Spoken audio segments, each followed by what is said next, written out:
Bienvenidos a nuestro 14º episodio de Camino Dev. Mi nombre es Miguel Ángel, soy desarrollador frontend en JavaScript. Y mi nombre es Lina Montaño, soy desarrolladora backend en Python. Hoy tenemos como invitado a Jorge. Bienvenido, Jorge, a nuestro podcast. Hola chicos, buenas noches, muchas gracias por la invitación, muchas gracias Lina, muchas gracias Miguel Ángel y bueno, aquí honrado de ser un invitado más de su podcast. Súper. Cuéntanos un poco quién es Jorge Yepes y a qué se dedica. Bueno, Jorge Yepes, yo soy un costeño que llegó a Medellín hace 6 años. Yo soy ingeniero de sistemas de profesión. Llegué aquí a Medellín atraído por eh, pues esa fama que tiene la ciudad de ser un hub de innovación, de apoyar la tecnología y pues todo el surgimiento que estaba teniendo la ciudad y el país. Entonces fue como una opción dentro de mis posibilidades venir a la ciudad como a desarrollarme como profesional. Entonces, yo soy un hijo de familia campesina. Mis papás viven del campo, viven hoy día en el campo y pues yo me crié en el campo. Entonces, de hecho, mi colegio, mi primaria, mi secundaria, la hice en una escuela y en un colegio rural. Y estando en el colegio, gracias a un programa del gobierno que todavía existe, que se llama Computadores para Educar, la escuela tuvo la oportunidad de tener computadores y tener internet en las clases. Y pues en ese mismo momento yo sentí como una atracción con la tecnología y sabía de que había algo en mí que tenía como cierto match y cierto feeling con la tecnología, y en ese mismo momento empecé como a interesarme mucho más en todo lo que tenía que ver con la tecnología y más por el acceso a la información. O sea, si nosotros estamos como en un entorno en el cual, por ejemplo, tú no tienes acceso a bibliotecas o a información que de pronto uno creía que era como privilegiada, ¿cierto? En Internet está todo. Internet democratiza mucho el acceso a la información y para el contexto en el que yo estaba era como perfecto, ¿sí me entiendes? O sea, como que no había que pagar por eso, era gratuito y pues ese fue como mi inicio en la tecnología. Qué bien, qué bien. Pero entonces, cómo fue ese proceso? O sea, ¿cómo te diste cuenta de que querías estudiar programación, más que todo como una ingeniería? ¿Por qué se dio como eso? Sí, bueno, cuando uno tiene como el encuentro con la tecnología, pues obviamente con el internet, te das cuenta como que hay acceso a la información, que aprendes de una manera, que aprendes a tu ritmo, que también tienes conexión con otras personas, con otros círculos, por así decirlo, de conocimiento. Luego como que llegan como esas preguntas como, bueno, ¿y cómo se hace esto? ¿Cómo es posible hacer esto? O yo utilizo una herramienta, una plataforma, pero quisiera que esta herramienta hiciera algo más. Entonces te das cuenta de que detrás de esa plataforma o detrás de esa interfaz hay una programación detrás que hace posible que yo como usuario interactúe y también pueda usar la plataforma o la aplicación. Entonces ahí fue cuando entendí que detrás de eso que yo veía y que me informaba y que tenía como esa interacción con ellos, con esas plataformas, perdón, había programación. Sabemos un poco de tu trayectoria y queremos saber por qué no has aplicado en sí la ingeniería de sistemas. ¿Por qué no te fuiste a una rama como la programación? Listo. Cuando tú entras o cuando tú entras al mundo de la tecnología, te das cuenta que esto es algo muy diverso, ¿cierto? Hay muchas ramas, muchos caminos, muchas áreas, por así decirlo, para tú desarrollarte, ¿cierto? Cuando tú estás del lado de afuera, la gente como que dice, no, el que estudió ingeniería de sistemas o el que estudió algo relacionado con tecnología es el que te arregla la impresora o es el que sabe Excel o es el que te hackea Facebook y ese, Sí, y sí, sí. ese tipo de cosas, ¿cierto? Pero cuando tú entras te das cuenta de que es un mundo que tiene una gran gama de posibilidades y cada día se abre mucho más por la cantidad, por la velocidad en la que la tecnología va penetrando diferentes sectores.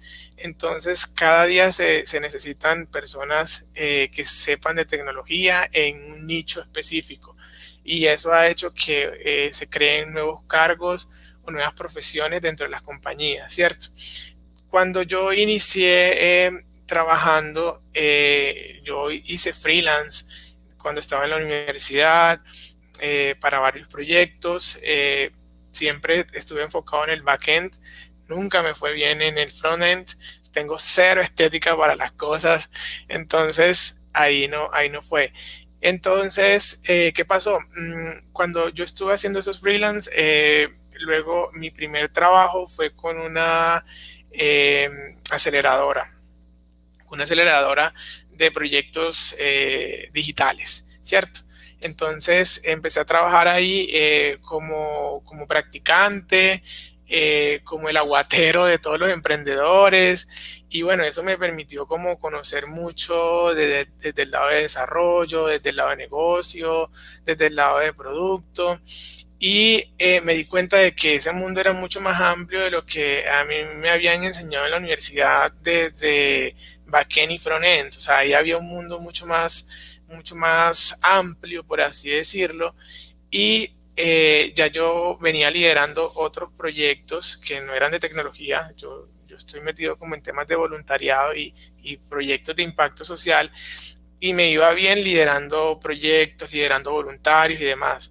Y me di cuenta de que en la parte de tecnología y en el nicho como tal, había una creciente demanda de personas que lideraran equipos de desarrollo, que tuvieran visión de producto y que además tuvieran como esa capacidad de entender a los equipos y poderlos hacer como funcionar.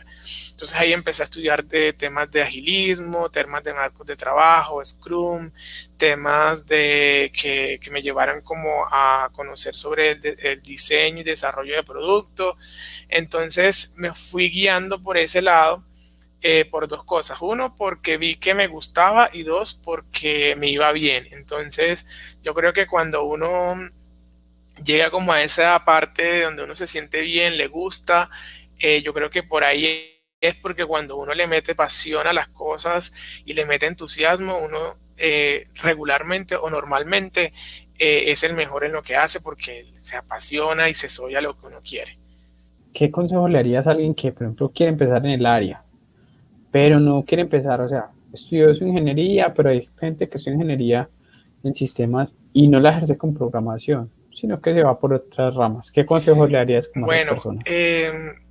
en el sentido de que, o sea, como que estudiar tecnología o estudiar una ingeniería, a ti te da como una estructura de pensamiento diferente, o sea, como que ya piensas las cosas de una forma diferente y entiendes cómo funcionan y cómo puedes hacer funcionar algo, ¿cierto? Entonces es un conocimiento que, por ejemplo, a mí me cambió la vida y pues me seguirá cambiando la vida de aquí en adelante. Y pues el consejo que le doy es que, o sea, no es un conocimiento inútil, o sea, es un conocimiento que le aporta mucho al background de un profesional. O sea, como si tú eres médico, profesor, veterinario, necesariamente tienes que saber y tienes que interactuar con tecnología, pues como dice el dicho, si no sabes programar, serás programado y pues esto va como a un ritmo muy por así decirlo, creciendo exponencialmente. Entonces el consejo que yo le doy es que mire en qué campo, o sea, en qué área, pues como ya lo dije anteriormente, es un mundo, mire en qué área puede perfilarse mejor y que su talento pueda ser mejor aprovechado. En este caso, por ejemplo, yo entendí y me di cuenta de que me iba mejor en esta área que en el desarrollo puro, porque me medí. O sea, si uno se pone como métricas de subir en temas de conocimiento y ves que te va bien por esta área, yo creo que lo importante es saber en qué tú eres bueno. Entonces, yo pasé de freelancear por proyectos por horas, por meses, por semanas, por lo que fuera. O sea, yo freelanceaba mucho.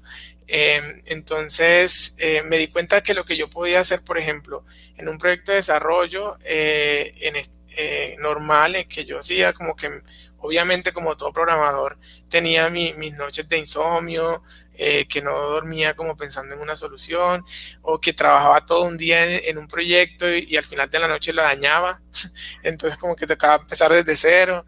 Entonces ese tipo de cosas, entonces son aquellas, son como esos puntos de inflexión que le van diciendo a uno por dónde es y por dónde no es. Ahora, si yo en ese tiempo no me hubiera dado como la oportunidad de aprender programación, hoy en día no estuviera liderando equipos de desarrollo, porque no entendería lo que un desarrollador necesita hacer para llevar a cabo un proyecto, ni tampoco tendría la capacidad de guiarlo cuando hay algún problema en el proyecto. Y cuando hablo de problemas, me hablo de problemas a nivel de tecnología.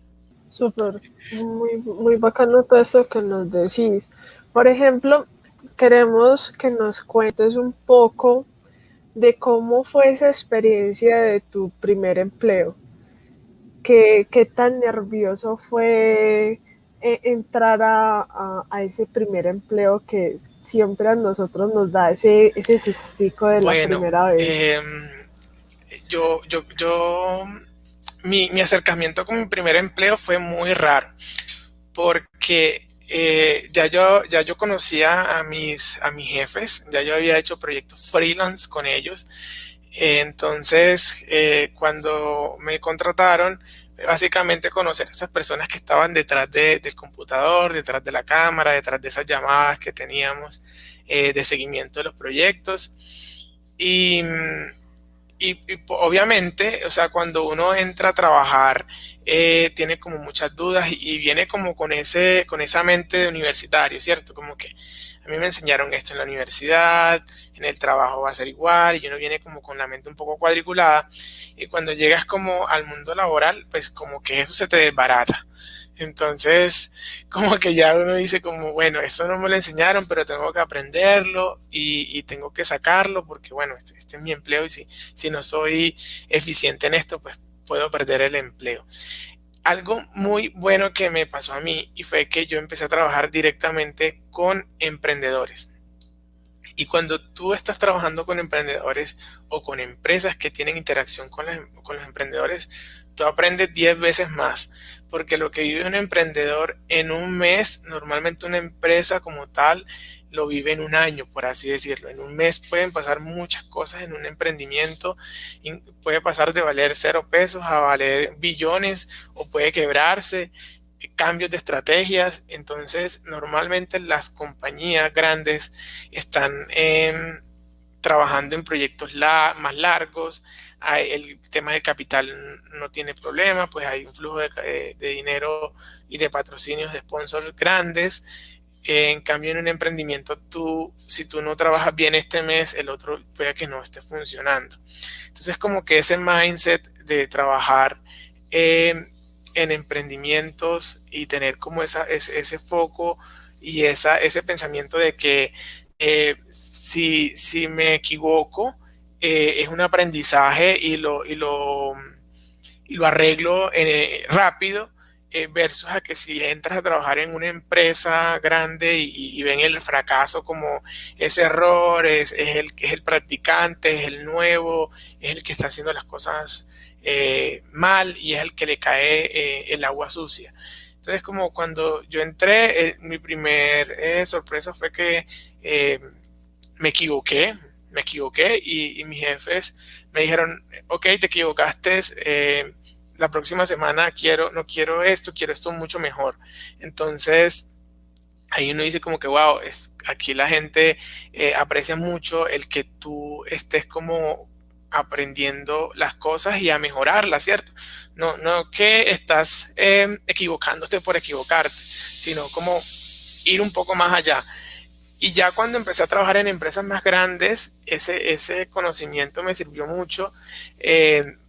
Obviamente no se permiten los errores como allá, pero tuve el tiempo para equivocarme, ¿sí me entiendes? Tuve el tiempo para experimentar, conocerme, saber cómo podía medirme a mí mismo, cómo podía medir a las demás personas y cómo interactuaba en un proyecto. Entonces, la oportunidad de trabajar en un emprendimiento es una oportunidad única, no por lo grande que puedas crecer o las cantidades de dinero que puedas obtener, sino el conocimiento que puedes llegar a obtener de ese tipo de experiencias. Entiendo. Te pregunto, por ejemplo, cuando pasaste el primer trabajo, o sea, ¿ya vivías allá o te tocó migrar o cómo fue ese primer trabajo? Bueno, ese primer trabajo fue migrando Ah, a Medellín. ujú, Ya yo había terminado la universidad la oferta que había era presencial y era como ujú. la oportunidad de yo también en salir a foguearme en el mundo laboral. ¿Y cómo fue o sea, qué pena, ¿dónde vivías antes? ¿Qué parte de la costa? Bueno, hay que hacer como un zoom bien grande. Bueno, bueno. Sí, hay que hacer un zoom bien grande porque, bueno, yo soy del departamento de Córdoba. Ajá, La capital del departamento de Córdoba es Montería. Hay un municipio que se llama Sahagún, Córdoba, que bueno, es como Sagún. la cabecera municipal Ajá. de esa parte, pero yo soy de un corregimiento que se llama Rodania, un corregimiento, una zona netamente rural, Ujú. eh, que como les dije, hay una escuelita rural y hay un colegio, y ahí fue donde yo me formé, en donde pues tenemos acceso a servicios públicos como agua, energía, Ujú. y ya estamos teniendo internet en las casas. Anteriormente solamente había internet en el colegio. Ok, entonces, ¿cómo fue ese proceso de estar allá y llegar pues, a Medellín? Yo creo que fue un cambio total. ¿Cómo fue ese primer, pues, como momento, quedarte acá, la búsqueda de casa? ¿Cómo fue eso? Sí, o sea, es como cuando uno ya deja el nido y comienza a experimentar ya Pero, la pero, vida.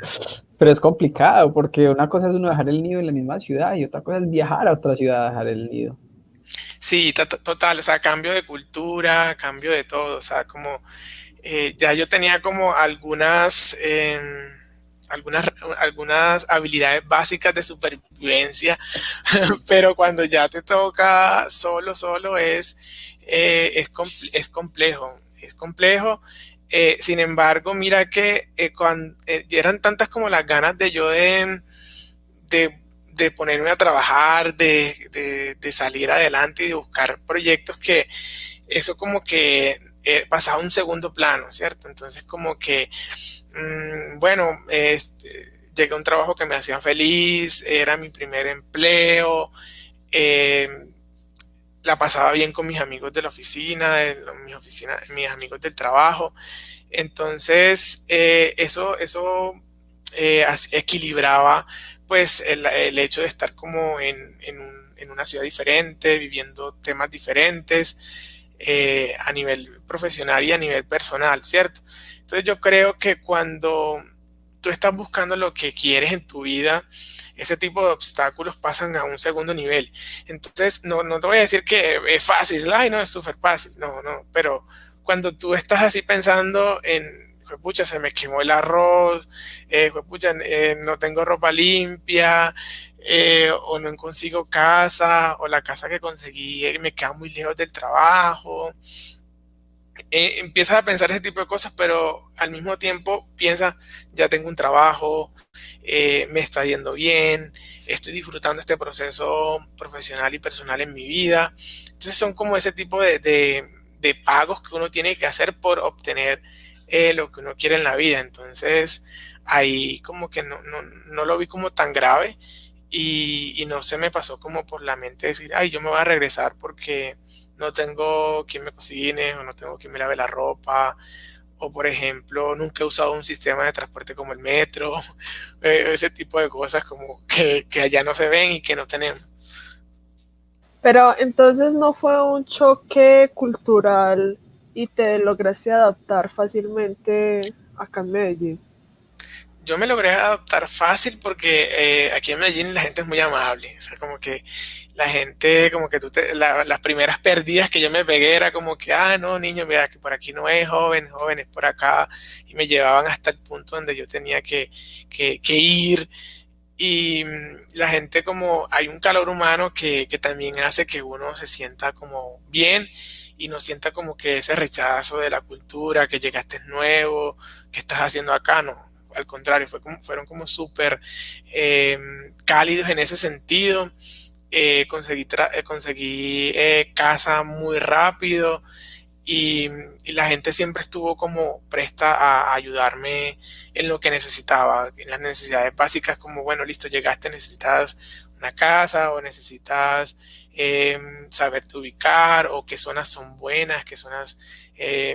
bueno, no hay zonas buenas y malas, sino como que zonas para una persona nueva es bueno que estés como para que todo te quede cerca o te puedas ubicar más rápido, ese tipo de tips. Y cuando uno llega, uno dice, bueno, listo, me voy a vivir, no sé, a Copacabana y trabajo en la Estrella. Entonces como que es una pésima decisión. Sí, sí, claro, Sí. es súper Por entendible. ejemplo, Jorge, ¿qué consejo le darías a alguien que está, no sé, digamos, en un pueblo y quiere venir a la ciudad a mirar nuevas oportunidades? ¿Qué consejo? Obviamente, ya por medio de esta pandemia no podríamos, pero más adelante esperemos que todo se solucione con esta pandemia. ¿Qué consejo le darías a alguien que quiere dar unas nuevas oportunidades a su vida? Listo, vale. Primero que todo, y se los digo como a la gente de mi pueblo y todo el que me hace como una pregunta muy parecida. O sea, como que tú necesariamente para triunfar no tienes que estar en una ciudad. O sea, tú puedes estar en el pueblo, en la parte más recóndita del mundo. Y si eres feliz y cumples tu propósito y no le estás haciendo daño a nadie, pues ese es tu propósito y estás triunfando, ¿cierto? Ahora, si tú tienes como unas metas que no están acorde al contexto donde estás y el contexto en el cual te mueves, no te las permites cumplir, hermano, salga y busque esa respuesta o ese entorno que te permita a ti llegar a o cumplir esas expectativas de vida que tienes para ti, incluso para tu familia, ¿cierto? Porque muchas veces nos convertimos como en en esa salida de la familia o en ese ejemplo, por así decirlo, de la familia y que a través de ti tu familia también crece. Entonces eso como a nivel, como lo que yo digo, como a nivel general. Si eres una persona que estás viendo de que quieres que tu futuro lo ves en una ciudad, tu profesión la ves en una ciudad, o tú como persona te ves en una ciudad cumpliendo los sueños, como que los consejos que yo le doy es, primero, planteate como esa meta que quieres llegar. No me voy a ir a una ciudad porque, ay, si quiero irme a una ciudad por estar y ser un citadino, ¿no? O sea, ¿qué aporta esa ciudad a tu crecimiento personal o a esa meta que tú tienes propuestas? Esa ciudad en general tiene alguna característica que te llamó la atención o simplemente te vas a ir a una ciudad cualquiera. Pues a nivel país, por ejemplo, cada ciudad tiene como su componente o su característica. En unas hay más universidades que en otras hay más empresas que en otras, pues y difieren una de otra. Entonces yo creo que el consejo que le daría es eso, como que primero plantéate tú qué quieres en tu vida, qué quieres lograr ser personalmente, profesionalmente, y a partir de ahí esto te va a dar la hoja de ruta para estar incluso en otro país, en otro hemisferio, haciendo lo que te gusta y aportando desde tus conocimientos, desde tus pasiones. Respecto a lo que haces hoy en día, me gustaría saber cómo es ese rol que desempeñas. Pues no sé si de pronto podemos tocarlo como la primera vez que tocaste como el Scrum, que es lo que llamamos, o en una empresa actual, con cual la que te sientas como más cómoda de hablar.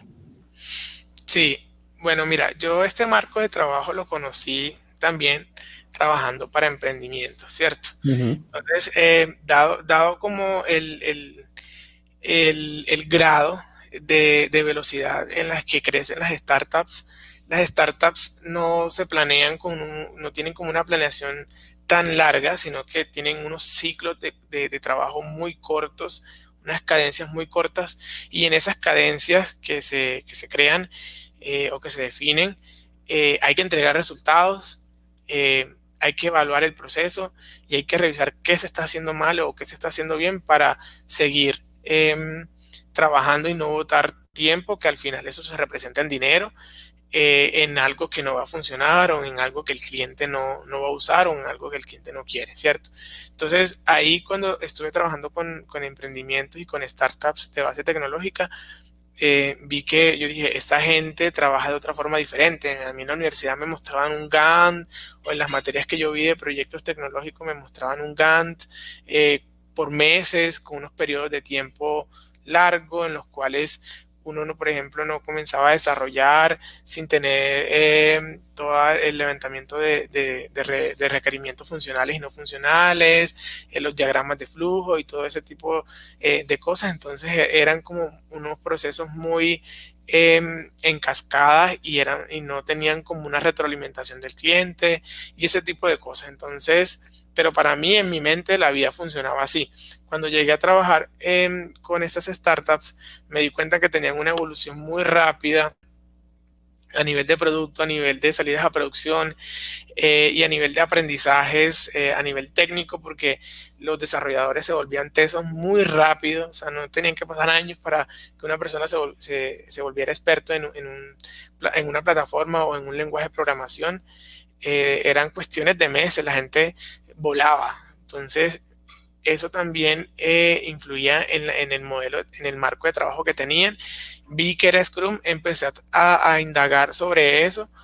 Y cuando ya, por ejemplo, ya yo dejé de trabajar con emprendedores y trabajaba en una startup de educación, habían ciertos problemas también a nivel de desarrollo y a nivel de entregas que se solucionaron con el marco de trabajo Scrum. Entonces, ahí fue donde entendí ya a fondo el marco de trabajo, decidí certificarme, decidí empaparme más del tema y ver cómo eso se aplicaba a gran escala.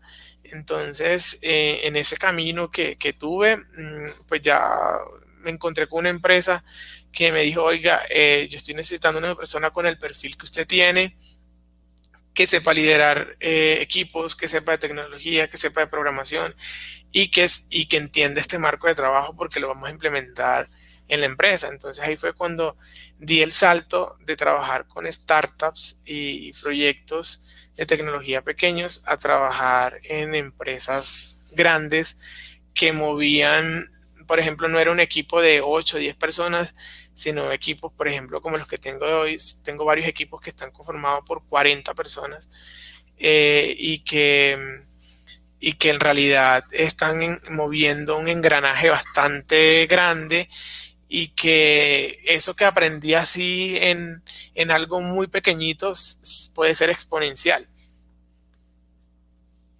Súper. Por ejemplo, Jorge, aplicar esta metodología Scrum es difícil en una empresa que ha venido siendo muy tradicional como a lo ligero o este es fácil de aplicar a cualquier tipo de Bueno, empresa. me voy a decir la típica respuesta de consultor. Depende.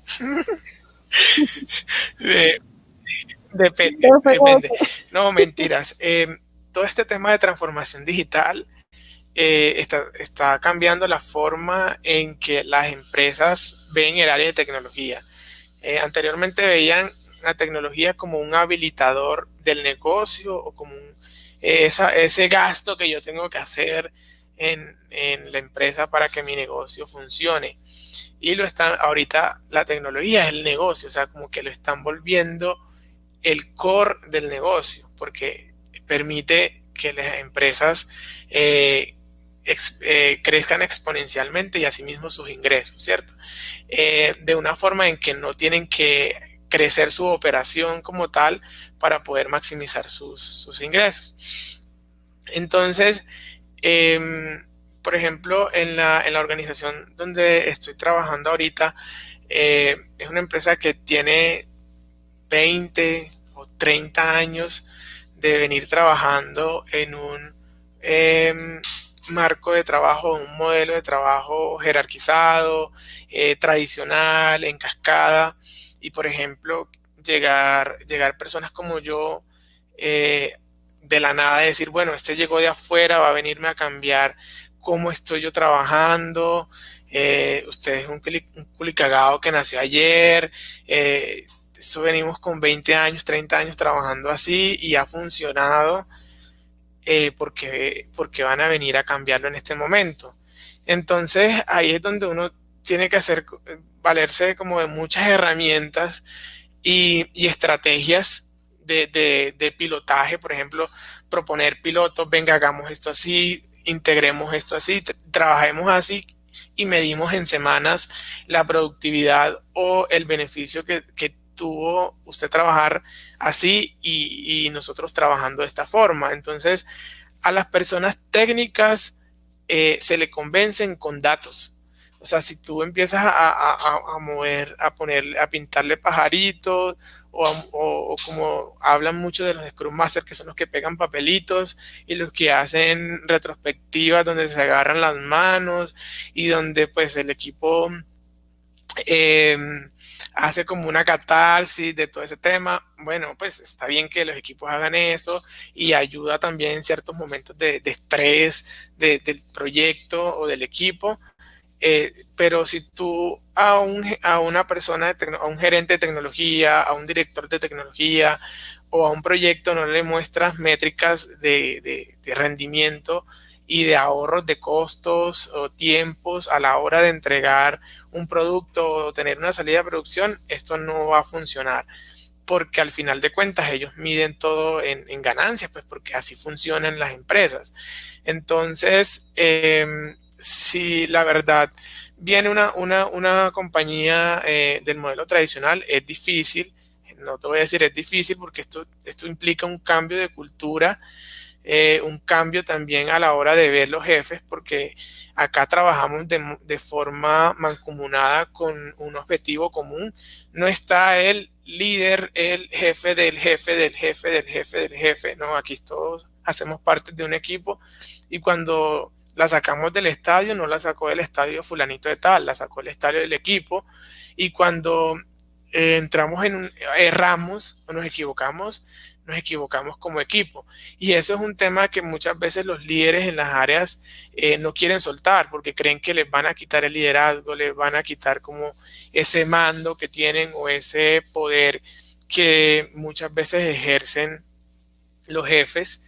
Y entonces llega ese miedo a perder el poder, llega ese miedo a perder el control de las cosas y cuando el mando control queda desarmado, se dan cuenta de que esto es mucho más beneficioso para el área, para la empresa y para todo en general.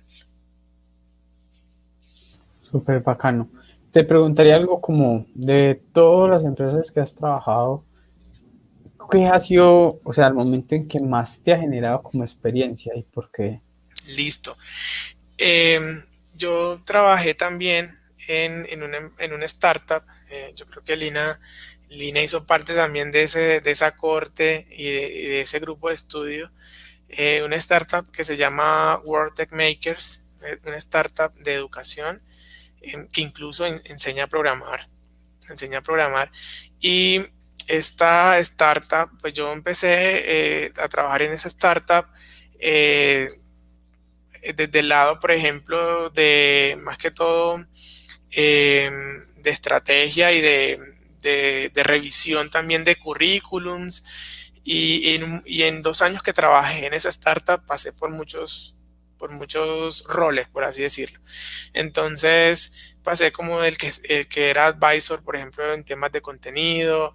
Luego pasé a dirigir el equipo local que teníamos acá en Medellín. Luego pasé a tener un poco más en temas de relacionamiento a nivel nacional y estaba como en las estrategias de la startup.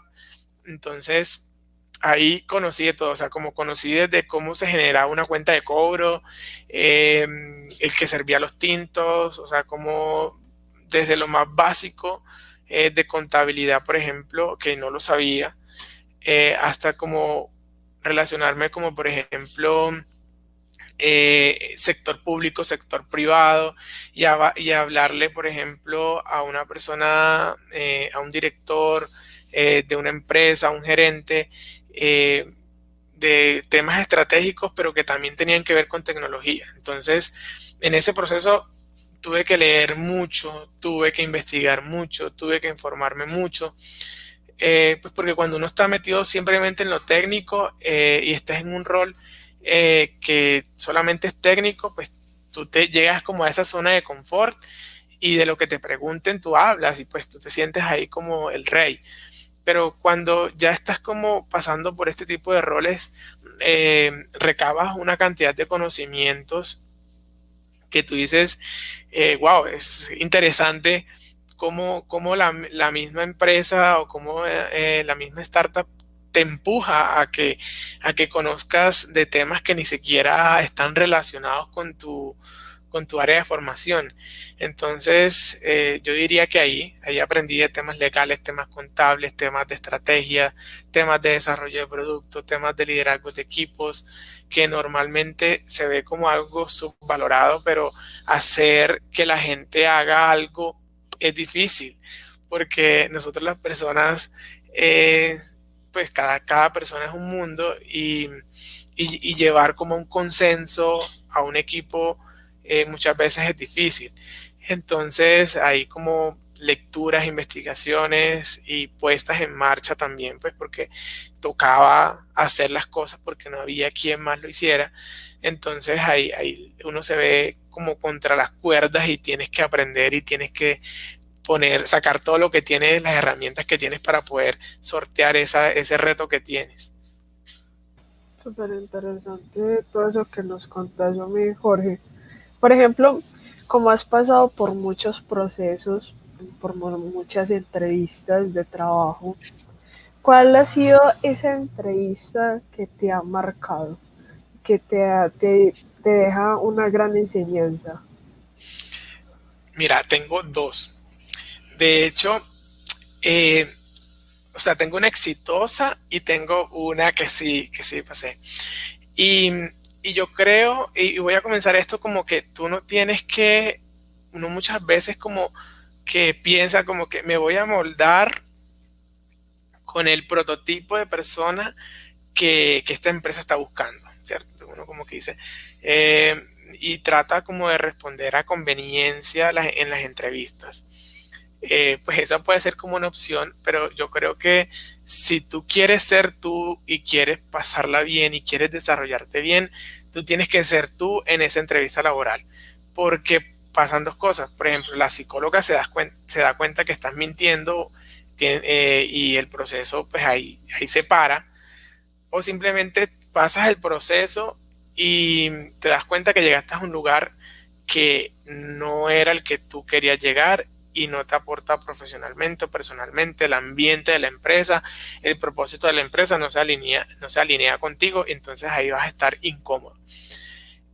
Bueno, ya después de decir esto, te cuento como mis dos experiencias. La primera, una empresa grande de retail de aquí, pues a nivel nacional, que tiene una sede acá en Medellín, eh, me llamó para una entrevista y bueno, yo pues, lo vi como muy, muy interesante, muy bueno.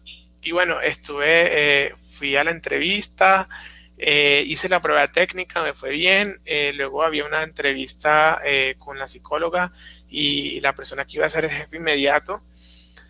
Y dentro de la entrevista me empezaron a hacer preguntas como, ¿usted qué opina del aborto? ¿Usted qué opina, por ejemplo, de temas como que un amigo tuyo o que un compañero de trabajo pertenezca o sea de orientación sexual o pertenezca a la comunidad LGBTI? Ese tipo de preguntas que, bueno, son muy como así, muy de filtro y pues no le vi como, yo le dije, bueno, yo en general, eh, para mí no hay ese tipo de como de barreras en temas de ideologías, ni siquiera políticas, ni de sexo, ni de raza. Eh, el aborto, pues respeto a las personas que estén en contra, pero por mí, si la mujer decide abortar, pues esa es su decisión. O sea, me vieron como el abortista, me vieron como el literal. Entonces, yo no sé cómo lo dije. Yo después que salí dije, ¿para qué dije eso? Pero, pero en general. Pero sabes que esos temas son fuertes. Por ejemplo, en estos días que estuvimos entrevistando a otra persona, pues de lejos, nos comentó de que hay cosas, o sea, que legalmente no te pueden preguntar. Como, pero eso en otros países, que no te pueden preguntar Sí, porque, tu porque edad, tú, por ejemplo, si tienes son hijos. temas muy fuertes, son temas demasiado fuertes que uno es como meterse en, o sea, ¿cómo se llama? Un chaleco de 11 balas más o menos. Sí, sí, sí, son temas fuertes. Y yo Ujú. yo dije, si me hicieran ese tipo de preguntas, no, yo dije, no, No quiero no, estar ahí, no. no quiero estar ahí, no quiero estar ahí. Ujú. Y, me acuerdo de esas dos preguntas porque fueron las que me hicieron como que, wow, a mí nunca me habían preguntado eso en una entrevista. Me preguntaron también, otra pregunta también que me hicieron fue como, eh, veo que en ese momento tenía como 4 años de experiencia.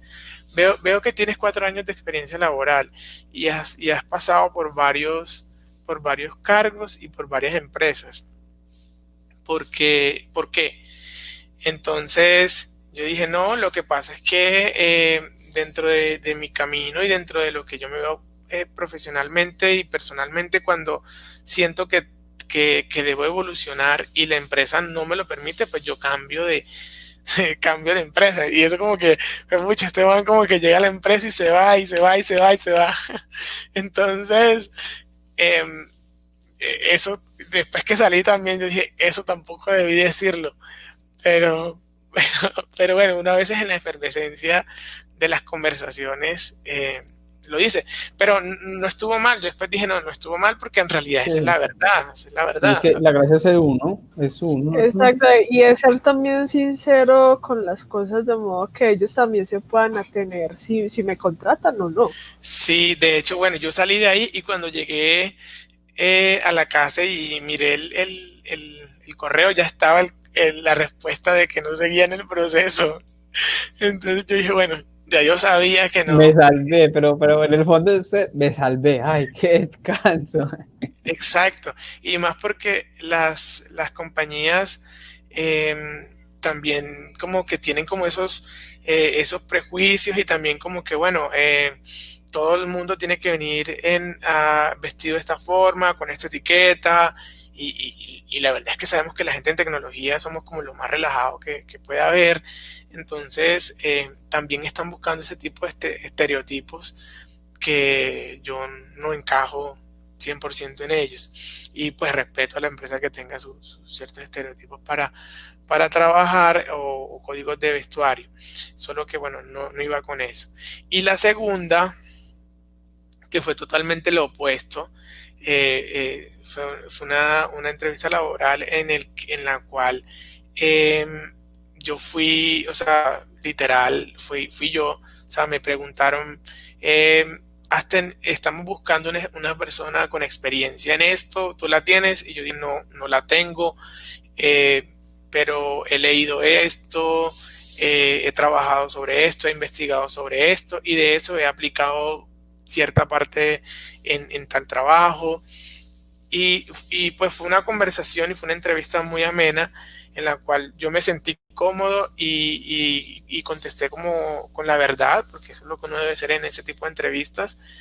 Y yo dije, bueno, creo que no me van a contratar porque estaban buscando una persona con un seniority mucho más elevado que el que yo comenté en la entrevista. Y pues a nivel de experiencia y el nivel de complejidad, pues de seniority que buscaban del profesional, yo dije, no lo cumplo. Y además, pues mi hoja de vida no lo decía y en lo que conversamos tampoco lo dije. Y el día siguiente me llamaron y me dijeron que sí, que estaba en la entrevista. Entonces, seguía en el proceso, que me había ido bien en la entrevista al final me contrataron. Entonces, los tips son eso, o sea, como que eso es lo que yo digo, si tú quieres estar en un lugar que quieres crecer y que quieres como tener como esa oportunidad, sé tú, porque de lo contrario, algo va a pasar cuando ya estés en la compañía y cualquier cosa te va a chocar a ti de la compañía o la compañía de ti, porque no fuiste lo realmente honesto en el proceso.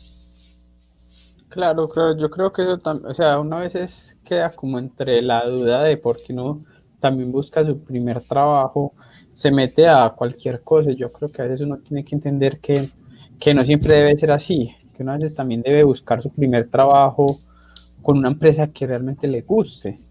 Porque pasa que entras, das su primer trabajo y te aburres y crees que todos los trabajos van a ser así y hay gente que va a tomar esa decisión y ya no va a estar. Y es una decisión muy trascendental en la vida de uno porque el tipo de trabajo que tú tengas, el rol que tú tengas, te va a marcar a ti para el siguiente trabajo.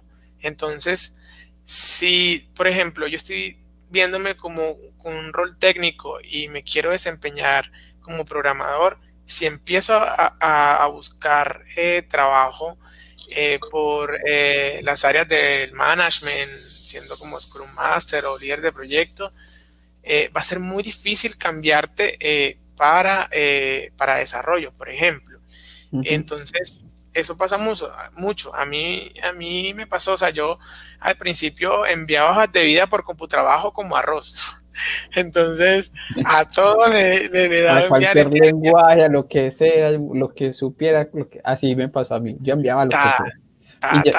Y le decía a uno y que para este tal lenguaje, no, sí, no sabía para cuál empresa era, ni que había ofertado, nada. Nada, porque te llamaban y uno decía como, ¿de qué empresa es? Perdón, porque apliqué a tantas que no sé cuál me estás llamando. Entonces, eso suele suceder y bueno, y no estamos diciendo que sea malo, sino que si, por ejemplo, si tú estás enfocándote a un tipo de sector de empresa, a un lenguaje de programación, a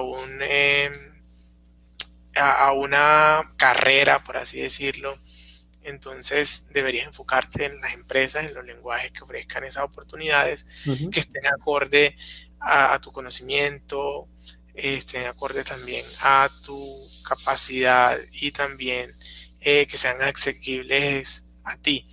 Entonces, esos son primiparadas de uno cuando está iniciando en esto. Sí, es verdad, pero bueno, igual uno como con el tiempo va aprendiendo a manejar todo eso. Ya uno ya tiene como el criterio de decir, yo quiero estar acá y yo realmente no quiero estar. O sea, ya uno se empieza a dar valor, como es, yo valgo esto, yo valgo esto. Por ejemplo, ahí estuvimos mirando unas cositas como del voluntariado, que estuvimos como que hacías parte de Young Colombia Leaders and Co-Rise. ¿Te gustaría como comentarnos cómo fue ese proceso y qué te dejó como experiencia? Sí, de hecho eso tiene mucho que ver con todo lo que yo he logrado, pues a nivel, porque cuando yo entendí de que el mundo se mueve por conexiones y pueden ser conexiones de las que sea, de todo tipo, a nivel de proyectos, a nivel de personas, así es que el mundo funciona y los ecosistemas funcionan. Hacemos parte de un ecosistema y los ecosistemas están en constante evolución y los ecosistemas colaboran entre sí para subsistir y coexistir. Entonces me di cuenta que con el crecimiento de las redes sociales yo podía ser parte y podía conocer otro tipo de personas, otras personas que estuvieran focalizadas con lo que a mí me gustaba, con las cosas que yo quería hacer. Entonces ahí vi que había muchas oportunidades de voluntariado y yo empecé a conectarme con gente que estuviera trabajando en temas de voluntariado con impacto social. Ahí me involucré con varias organizaciones y empecé siendo voluntario. Y luego, por ejemplo, cofundé un blog que habla sobre emprendimiento social en América Latina. Fuimos como el primer blog que habló de emprendimiento social en América Latina. Éramos el primer blog que tenía contenido en español sobre emprendedores sociales en la región. Y tener un blog también me permitió como pues ser una cabeza visible a pesar de estar como en un lugar recóndito, ser visible al mundo. Entonces ahí luego de cofundar ese blog cofundamos una organización que se llama Youth Colombian Leaders, que es una organización que está a nivel nacional, que tiene proyectos con jóvenes, para jóvenes.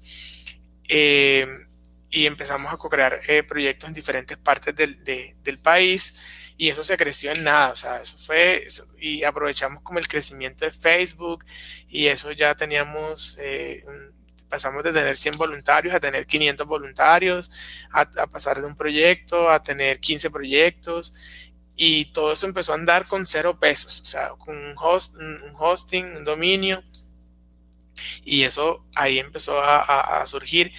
Y entonces empecé como a conectar esos dos mundos, el tema del voluntariado y el tema de tecnología, y vi que hacía falta también dentro de ese nicho, por ejemplo, alguien que tuviera conocimientos técnicos, como que venga, necesito un blog, yo les monto el blog, necesito una página web, yo les monto la página web. Bueno, listo, ahorita estamos creciendo, necesitamos optimizar este proceso, venga. Y ahí pude como poner a prueba mis conocimientos también, porque uno en la universidad muchas veces es teoría, y uno como que, bueno, ¿esto para qué sirve? ¿Cómo lo pongo al servicio de los demás? ¿Cómo sé si soy bueno haciendo eso? Entonces ahí fue como la forma de materializar de cierta forma los conocimientos que había aprendido. Entonces, cuando ya estaba trabajando en la empresa donde yo estaba trabajando, sacaron una non-profit, una fundación que buscaba enseñar a programar a niños que estuvieran en edades, que estuvieran en la escuela, por ahí grados 10 y 11. Y esa iniciativa o esa non-profit la llamaron Codewise.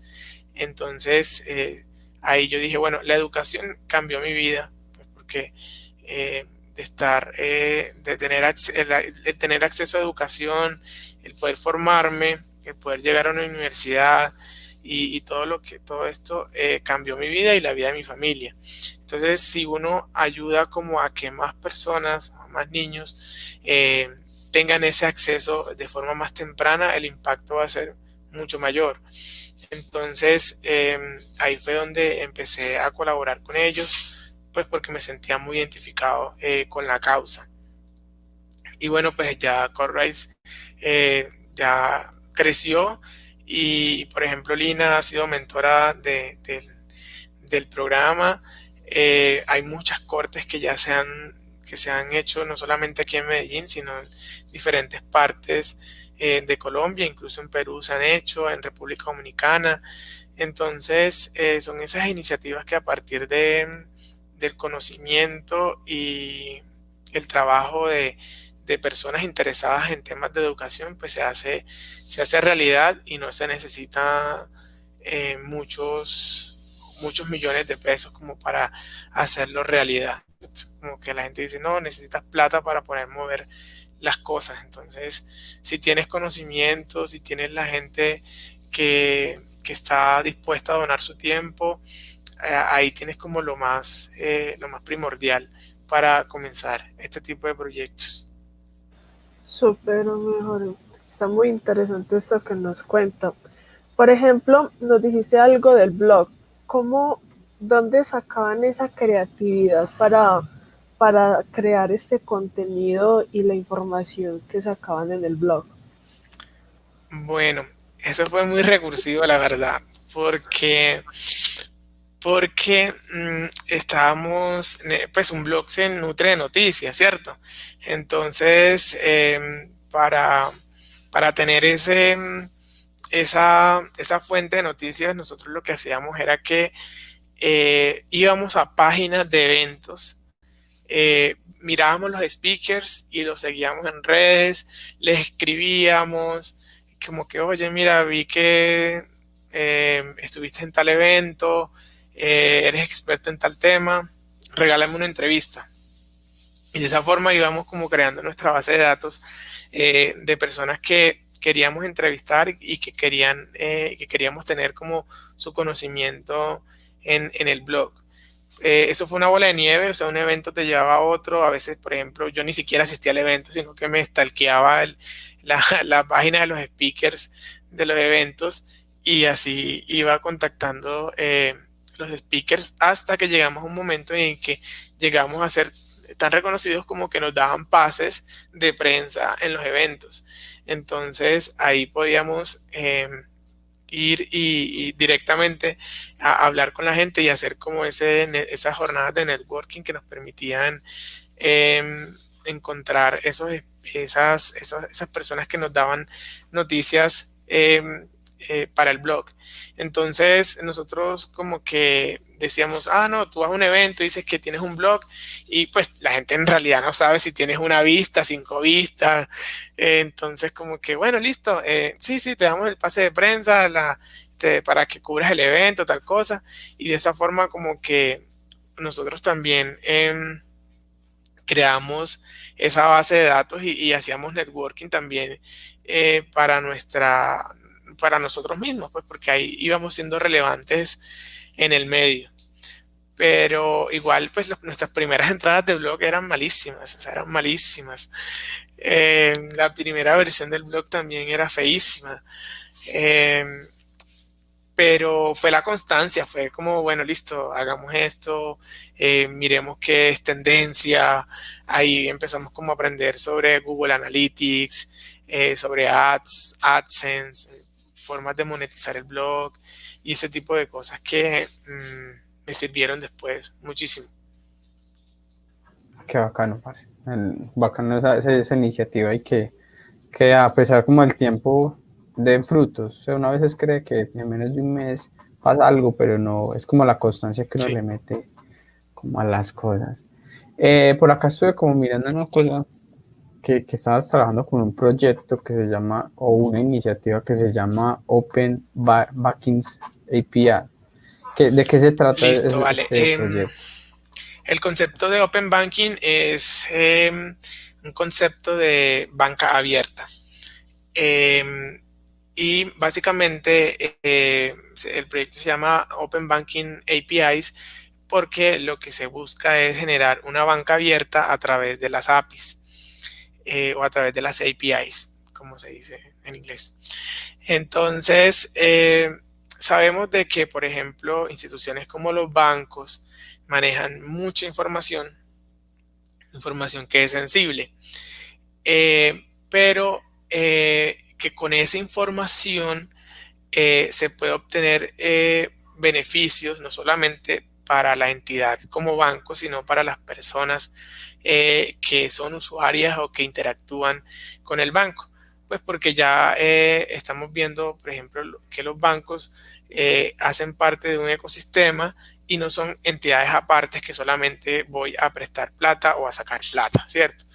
Entonces, ¿qué permiten las APIs? Las APIs permiten obtener datos de cierta información sin que yo tener acceso literalmente a la información sensible. Es decir, por ejemplo, a través de las APIs yo puedo entender, por ejemplo, o tener información, por ejemplo, de las tiendas en las cuales hay rebajas en un día sin necesariamente ir, como por ejemplo, a cada tienda de yo saber los precios de cierto producto en cada tienda. O temas, por ejemplo, que me digan, por ejemplo, si yo tengo dinero ahorrado o quiero invertir, en qué tipo de acciones invertirlo sin ser un experto en finanzas o en inversiones. Entonces, de cierta forma, las APIs son como esa puerta o esa ventana desde algo privado hacia lo público, sin compartir información sensible, porque, por ejemplo, yo no puedo tener, por ejemplo, que los clientes sepan, por ejemplo, eh, los montos de dinero que tiene tal usuario o los movimientos que tiene tal usuario. No, básicamente es toda la información que nosotros producimos puede ser explotada de una forma en la cual no se vulnere la información y la privacidad de los usuarios y se generen otros negocios a partir de esa data que se está procesando. Entonces, actualmente estoy trabajando en en este proyecto, que también es un desafío también a nivel regulatorio, pues porque la regulación y la superintendencia es muy cuadriculada a la hora de la manipulación de datos y mucho más en los temas bancarios, ¿cierto? Pero es un tema en el cual uno aprende mucho porque es uno enseñarle al ente regulador vea, no es que vamos a compartir los datos, no es que los datos se van a ver vulnerados, es que se van a realizar o se van a crear nuevas líneas de negocio con la información producto de esos datos. Entonces, es una forma también de aprender los contextos en los cuales también la tecnología va permeando otros sectores de la economía o de todo el engranaje también gubernamental, de por ejemplo estar hablando con una superintendencia, de estar hablando con un ente regulador que normalmente va a pasos como un poco más lentos y la tecnología va a mil. Entonces, es una forma también de ponerle la pauta a esos entes que por un cierto tiempo estuvieron como paquidérmicos o dormidos y que ahora tienen que adaptarse y tienen que seguir a la par de todas estas líneas de negocio como la fintech, que hoy en día están descentralizando todo el tema y el manejo del dinero en los países. Tipo sería como que si yo tengo tal tarjeta de crédito, puedo mirar, por ejemplo, qué tiendas, hacer como una base de datos donde miro qué tiendas me dan tanto porcentaje, por eso sería como también una parte de eso, o no iría como el enfoque. Mira, en el proyecto se creó un portal de APIs abiertas. Entonces, yo como desarrollador voy al sitio, ¿cierto? Y está, digamos que está la API o la API, está creada una API, por ejemplo, para consulta de precios, ¿cierto? Entonces, yo como desarrollador estoy creando una aplicación que tiene varias funcionalidades y una de esas funcionalidades es consultar los precios en tiempo récord de cierto tipo de productos. Ah, Yo, ya. yo como desarrollador voy a ese portal y merco, es decir, compro esa API y la incluyo dentro de mi aplicación. Entonces, tu aplicación puede tener otras funcionalidades, pero por ejemplo, esa funcionalidad como tal se retroalimenta, por así decirlo, a través de esa API. Tú no tienes que hacer un desarrollo ni fumarte la verde para entender esa información, sino que ya la API está hecha. Eso mismo pasa, por ejemplo, cuando tú quieres hacer una aplicación que incluya geolocalización. Tú consumes la API o la API de Google, entonces no te vas a poner a crear un sistema de georreferenciación desde cero, sabiendo que Google ya te ofrece la API de los mapas y la georreferenciación.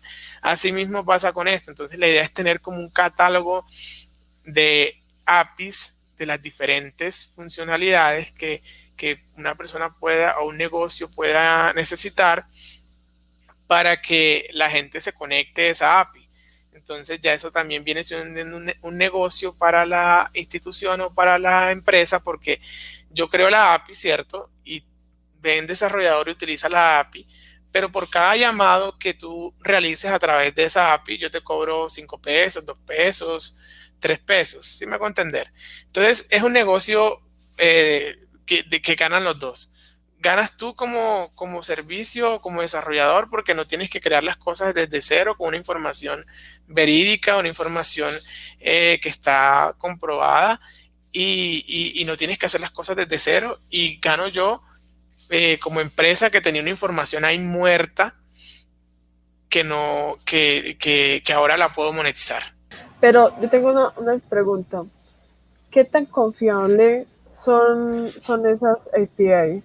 O sea, no va a llegar alguien como un hacker y pueda penetrar esa información sensible en sí. O sea, no va a lograr penetrar en sí esa información tan sensible que sería como acceder directamente a las cuentas de las personas. Sí, bueno, pues hackers hay y todo el tiempo están intentando vulnerar todos los sistemas, o sea, sean los bancarios o cualquier otro. De hecho, hackers hay y están todo el tiempo tratando de vulnerar todos los sistemas y softwares que se hacen, ¿cierto?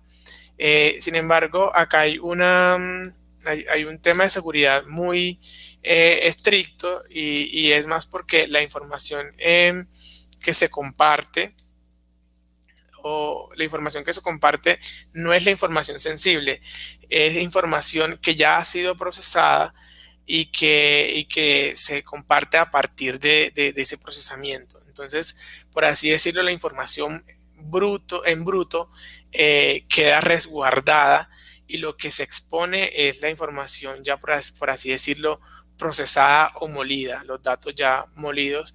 Y siempre se hace como que la supervisión de que dentro de esos datos no existe información sensible.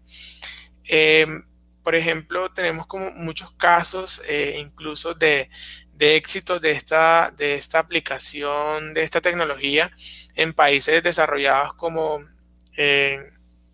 economías desarrolladas como en países que empezaron a implementar temas no solamente de gobierno abierto, sino de empresas, de bancos abiertos o open banking, sino también de gobierno abierto. Entonces, este tipo de gobiernos donde toda la información pública es realmente pública, o sea, la gente puede acceder a todo este tipo de información de forma fácil y accesible. Entonces, en la medida en la que la información es accesible y es fácil accesible, eh, se crean otros sistemas eh, alrededor de ellos que en general les generan bienestar a las personas, temas de movilidad, de saber, por ejemplo, de las ciudades que saben cómo manejar el tema del tráfico y los semáforos, de cómo desviar, por ejemplo, el tráfico para que si hay una emergencia, la evacuación sea más rápida, bueno, y un sinnúmero de aplicaciones, de aplicaciones de la tecnología. Entonces, se ha visto de que incluso estas instituciones o estas empresas se fortalecen aún más con la política de datos abiertos, porque realmente se interesan en proteger lo que realmente importa y darle a la comunidad, por ejemplo, esa data que, por ejemplo, uno quisiera tener para seguir creando cosas. Me imagino que en tu área también debe existir como ese síndrome del impostor. ¿cómo haces para vencerlo? Sí, total. O sea, vencer el síndrome del impostor es difícil, es difícil. Yo creo que en el campo de la tecnología es también mucho más complejo porque uno siempre eh, se crea como esas figuras, y no está mal, ¿no? Se crea como esos líderes o esas personas que están siendo reconocidas en el área y uno trata como de ir encaminándose como para llegar a algo muy parecido a lo que ellos han logrado, ¿cierto? Entonces, le es difícil, por ejemplo, para uno entenderse y reconocerse de que tú eres bueno en esto y que tú eres capaz de realizar esas cosas. Entonces, la forma en la cual yo he vencido ese síndrome que me ha perseguido por mucho tiempo es atreverme a cosas que no tenía que no tenía en mi radar. Por ejemplo, un día en mi trabajo estaban buscando un speaker o para dar una charla sobre tal tema que yo apenas y estaba comenzando a entender y, y alguien me dijo como que aplica. Y yo no sé nada de eso, o sea, yo estoy apenas en pañales, qué tal cosa, pero alguna vocecita en mí me dijo como atrévete. Bueno, me empecé a postular y ahí me funcionó, porque gracias a esa oportunidad o a yo haberme atrevido, me dio un cambio en mi rol, o sea, como que fue un crecimiento profesional, fue una decisión que significó para mí una decisión, una oportunidad profesional. Entonces, desde ahí yo empecé a darme cuenta como que cuando tú empiezas a atreverte y empiezas a retarte, no importando pues, que el día de mañana, por ejemplo, te equivoques o que te critiquen o que te juzguen, pues porque lo hiciste de esta manera o lo hiciste de esta otra manera, yo creo que lo importante es atreverse. O sea, si te atreves y lo hiciste mal, aprendes. Y si la sacaste del estadio, pues mucho mejor. Entonces, como que cuando uno está trabajando con ese tema y que tiene presente el síndrome del impostor, no hacer, atreverse y atreverse sin medir como que el resultado de decir como que, ay, qué dirán de mí si me equivoco haciendo este trabajo o dictando esta charla o proponiendo esto. Entonces, yo creo que cuando tú pierdes la primera vez el miedo y ya te lanzaste de cabeza, tú dices, no, ya me lancé una vez, no me pasó nada, o si me lancé una vez y me pegué duro, pero no era lo que yo creía, entonces ya me sigo lanzando. Entonces es como cuando uno está aprendiendo a manejar bicicleta. Es como que estás aprendiendo, te caes, pero bueno, te gusta y sigues en la bicicleta y no por la primera caída te desanimaste de aprender. Entonces yo creo que ahí uno va perdiendo el miedo con las caídas. Súper. Por ejemplo, Jorge, ¿qué hace cuando se siente atascado? Cuando tiene algún problema, ya sea en el trabajo o en alguna cosa, ¿cuál es esa estrategia que implementas? Bailo. Wow. A mí me gusta bailar y me gusta mucho la música, como buen costeño que soy. Entonces, el baile como que ayuda como a refrescar mis pensamientos, ayuda a relajarme y ayuda como a poner en orden muchas cosas que necesito. Y también es una forma como de desconectarme del, del problema, del mundo, de lo que estoy viviendo en ese momento. Entonces como que el baile es como 100% para mí lo que me funciona. Qué bacano. Aparte de la programación, si no hubieras como no entrabas a esta área tecnológica, ¿qué carrera o qué hubieras estudiado o a qué te dedicarías? Derecho, yo quería ser abogado. Ah, usted quiere ser abogado. O sea, no tiene nada que ver, pero No tiene nada Nada que que ver ver. con la tecnología. Pero ¿por qué? ¿Por qué no te decidiste espérame. ¿Por qué no decidiste ejercer esa profesión? porque, bueno, cuando llegó como este tema del primer computador y todo el tema, de yo entenderlo como que pues, lo que yo tenía como de planes de vida, yo dije, no, pues esto no, me enamoró más esto que ese tema. Entonces yo decía, bueno, listo, voy a estudiar ingeniería de sistemas y bueno, y luego como cuando ya esté trabajando, estudiando, me empiezo a pagar la carrera de derecho, pues porque me gustaba en ese tiempo y después ya no, eso no es lo mío y realmente lo decía porque en mis papás o en el colegio me decían que era muy bueno como argumentando, muy bueno como exponiendo mis ideas y ese tipo de cosas. Y como que yo dije, ve, sí, será. Entonces como que yo dije, ah, bueno, listo. Voy a ser abogado, porque eso es lo que está diciendo la gente y lo que voy a hacer, pero realmente uno es el que entiende qué es lo que quiere hacer. Entonces ahí fue cuando esto vino a mi vida, la tecnología vino a mi vida, nadie me dijo, estudia esto o eso va a ser lo que vas a hacer, no. Yo mismo lo sentí y yo mismo quise hacerlo. Por el lado de mi papá quería que yo fuera veterinario. Entonces, él quería que yo me enfocara por el área de la veterinaria y tenía todo el sentido de la vida porque nosotros vivimos en una zona rural, crecimos en el campo, vivimos del campo y pues era muy lógico que yo fuera, si fuera profesional, estuviera enfocado al área de la veterinaria, pero no, pues no era como mi sentir. ¿Qué hobbies tienes? Bueno, obviamente bailar. Ese es como mi hobby número uno. Básicamente como que aprendí primero a bailar que a caminar. Entonces, ese es como mi hobby. Y también me gusta viajar, senderismo. Pues todos mis viajes son como... eh, aquí en Antioquia me ha dado la oportunidad de pueblear mucho.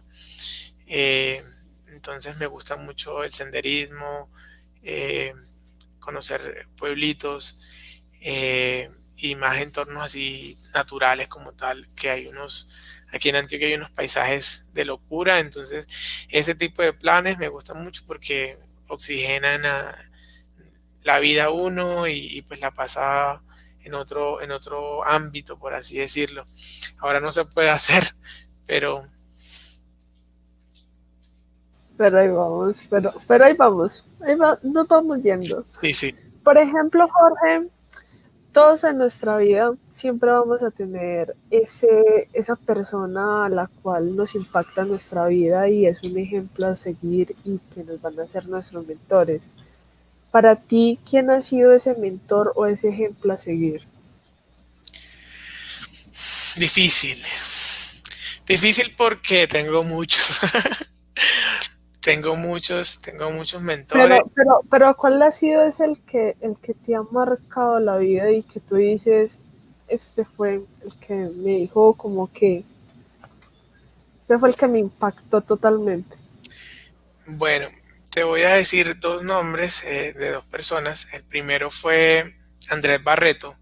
Andrés Barreto fue mi primer jefe eh, y fue la persona como que me cambió el chip de que, venga, usted, no importa si usted es de X ciudad o de X región, o sea, si usted tiene las ganas, el talento, usted puede hacer lo que usted quiera, porque muchas veces estamos con ese complejo de inferioridad. Entonces, porque nací aquí, o porque soy de esta familia, o porque salí de este colegio, ese tipo como de concepciones que nos meten en la cabeza.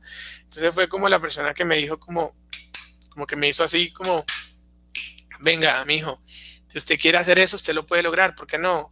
Usted estudie, usted haga esto, usted me dio como, me empezó como a abrir ese mundo para, yo poder entender que, que el mundo no solamente las oportunidades no solamente están para cierto sector de personas, sino que las oportunidades literales están como para todos. Entonces, él es como, fue el mentor que referencio, y tengo otro mentor que se llama Carlos Aramillo, que ha sido una persona que entró en otra etapa de mi vida y fue la persona que me ayudó como a buscar a ser una persona como de cierta forma como centrada en lo que quería, porque luego de yo descubrir la cantidad de oportunidades que habían, era una veleta, o sea, era como le picaba esto, le picaba esto, le picaba esto, le picaba esto, y era como una persona que no tenía foco en lo que quería lograr y en lo que quería hacer. Entonces era una persona que era súper hiperactiva en muchas cosas, pero que al final terminaba concluyendo muy pocas. Y a uno en la vida tener foco le ayuda a materializar muchas cosas, y eso yo no lo había entendido, y Carlos me ayudó como a generar hábitos en mí y pensamientos que me ayudaron a tener foco. Y lo que yo, por ejemplo, me pensaba en 5 años, 10 años, los conseguí en 2 años, por ejemplo. Mis papás, mi familia no tenía una casa, no teníamos casa, literal, y en 3 años logramos ahorrar y comprar una casa, tener una casa propia y tener como materializar ese tipo de cosas que uno a veces las ve tan lejos y que uno no se propone o se priva de ellas simplemente por no tener o no querer comprometerse a cumplirlas. Entiendo. Súper, Jorge. Por ejemplo, ¿qué consejo le darías a alguien que está empezando, ya sea indiferente en programación, en marketing, diseño? ¿Qué consejo le darías a esa persona que está empezando desde cero? Bueno, el primer consejo es que no le tenga miedo al fracaso, y que no le tenga miedo a aprender y a desaprender. Uno en los procesos de formación, sea la carrera que sea, eh, tiene que darse esos tiempos, o sea, tiene que darse esa oportunidad. Uno de aprender, de equivocarse y de desaprender muchas veces, porque todo va cambiando y muchas veces lo que tú comenzaste teniendo como guía ya no es. Entonces tienes que estar abierto a desaprender y saber de que estamos en un constante aprendizaje, y aquí ser experto básicamente es utópico, porque esto va cambiando muy rápido. Entonces no es esperarse, porque no es la primera persona que depura un código y le sale un error. No es la primera persona que no durmió un día por un punto y coma y el día siguiente se dio cuenta que ese era el error. No es la primera persona que de pronto crea un diseño que no le gustó a un cliente, o que no le gustó a tu profesor o a tu mentor, porque muchas veces esto es muy de parecer. Por ejemplo, el diseño que yo hice para mi profesor o para mi mentor es una basura, y para otro puede ser una obra de arte. Entonces es estar como abierto a aprender siempre, y cada vez que tú estés abierto a aprender siempre y a recibir el feedback de la mejor manera, tú puedes crecer. Muchas veces nosotros somos muy orgullosos y no somos capaces de recibir el feedback o esa retroalimentación que tienen para darnos, y lo que hacemos es que en vez de mejorar, lo que hacemos es ofuscarnos. Y obviamente todo el mundo no sabe dar retroalimentación, pero hay que saberlo tomar, hay que saber aprenderlo a tomar de la mejor forma y tomar lo bueno para mí y yo construir. porque como dice el dicho, con las piedras que me tiren yo construiré un castillo. Entonces es saber ser estratégico y no tenerle miedo a que a uno le den feedback, le digan las cosas como son, porque en este mundo necesitamos crecer y muchas veces nos encerramos y estamos como ese caballo cochero que le ponen esas cosas acá y no estamos viendo el panorama que el mundo en realidad es. Qué bien, qué bien. Esta pregunta para mí siempre ha sido como muy personal y muy respetuosa. Y te pregunto que si tu yo del pasado se siente orgulloso de tu yo del presente. Complicada, pero les voy a decir algo y parece mentira. O sea, las cosas que yo he hecho, yo me las soñé. Yo me las soñé en un tiempo un poco más largo, como les dije en un principio, un tiempo más lejano, pero todo ha pasado mucho más rápido de lo que yo creía. Obviamente tengo mis vacíos existenciales, o sea, todo en el mundo no es perfecto. Eh, pero, pero sí, o sea, no, yo creo que en este caso yo sí me sentiría eh, orgulloso de mi yo del presente, de mi yo del pasado con el yo del futuro, eh, por muchas experiencias que he vivido, de las cuales he aprendido y con las cuales yo también trato de inspirar a otras personas a que sigan en esta lucha. Bueno, Jorge, y ya para terminar, cuéntanos qué libros te has leído, cuáles libros estás por leer y cuáles nos recomiendas. Listo.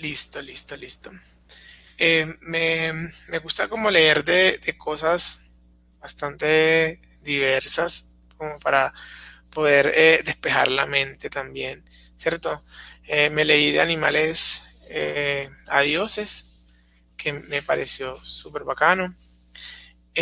Ahorita me estoy leyendo un libro que es una publicación gratuita del BIT que habla sobre el camino hacia las Smart Cities. Estoy leyendo 2 libros de Smart Cities.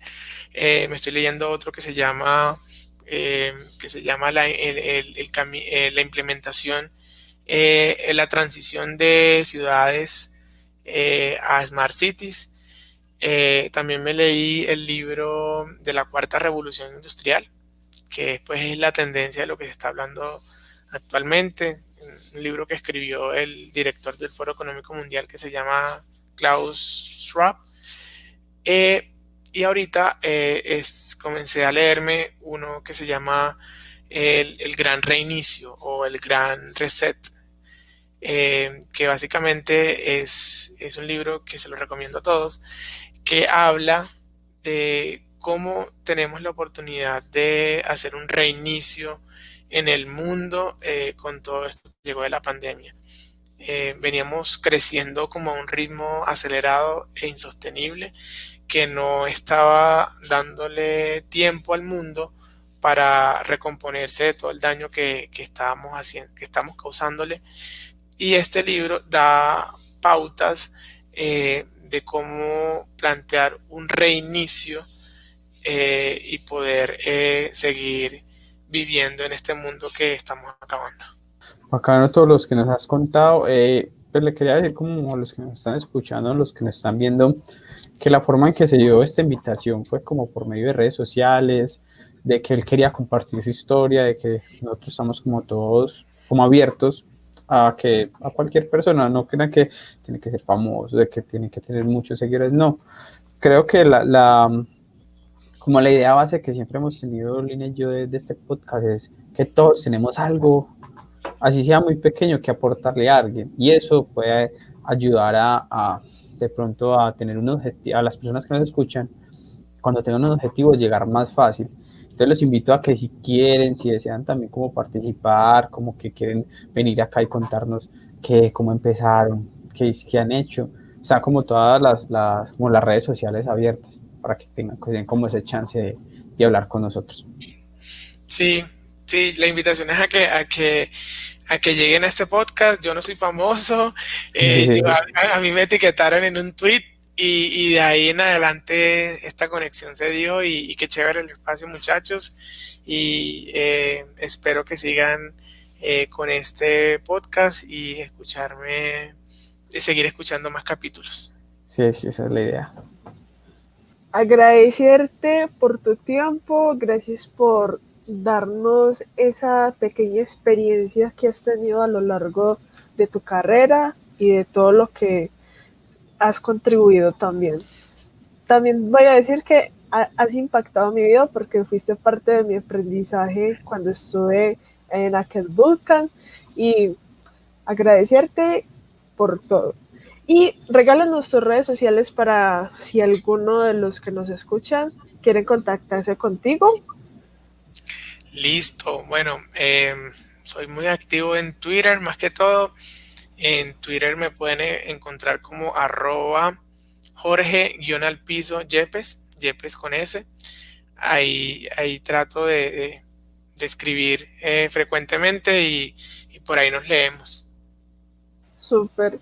Y si están viéndonos por YouTube, recuerden darle suscribirse y darle a la campanita para recordarles cuando estemos montando nuestros siguientes episodios. Y si nos escucha a través de Spotify, dale a seguirle y pueden seguirnos también por todas nuestras redes sociales como @camino tanto en Instagram como en Twitter. Nos vemos en un próximo episodio y agradecerle a Jorge y a Miguel por estar acá. Muchísimas gracias y nos vemos en un próximo episodio.